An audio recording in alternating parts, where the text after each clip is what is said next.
If you have a Volkswagen, I want to talk to you about push rods and valve adjustments. Real quick, just a quick thing today, right? So there's a few different kinds of push rods, but we kind of narrow it down to two. Volkswagen Type 1 engines, and I'm not talking about the hydraulics on the Type 4 or anything else. Type 1 engines with a flat tappet cam came from the factory with aluminum push rods, okay? And there's real advantage to that, and then there's disadvantages to it. So with aluminum push rods, they're kind of lightweight. The factory ones are anyway. And if you put heavy valve springs, like dual springs on them, you're gonna bend them, okay? So the high performance guys a lot of times will put chromoly push rods or sometimes even steel push rods, which are kind of not as strong as the chromoly ones, and they're more resistant to bending, okay? So there's also another thing. There's also like a heavy duty aluminum push rod that you can use. I used to have in my car. You could use those with dual spring. Anyway, we won't talk about those.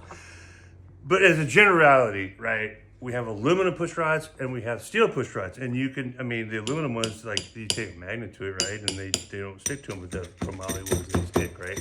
So, or steel ones. So what I kind of wanted to get at with this is your valve adjustments will change whether you use aluminum ones or chromoly steel ones, okay? The aluminum ones will expand at a faster rate than your cylinders and the pistons and rods and all that stuff, whatever. But the cylinders and the heads, the cylinders are steel, right? So they're gonna expand at this rate steel does. Aluminum push rods expand more than steel does. So when you have aluminum push rods, you have to set a gap, a little small area in there. So when the engine gets warm, everything is meshing properly, okay?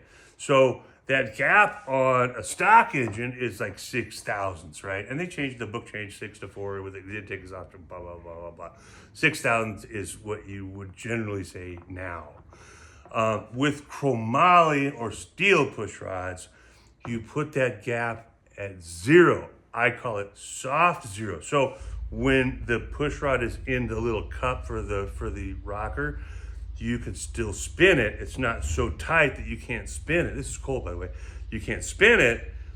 You want to be able to spin that push rod, but not have any valve lash at all. Steel, 0. Aluminum, 6 thousandths for stock engine. Different cam manufacturers have different specs. Like a 110 cam, for instance, is 4 thousandths, right? But they're talking aluminum. Steel push rods, 0 lash. Gotta go.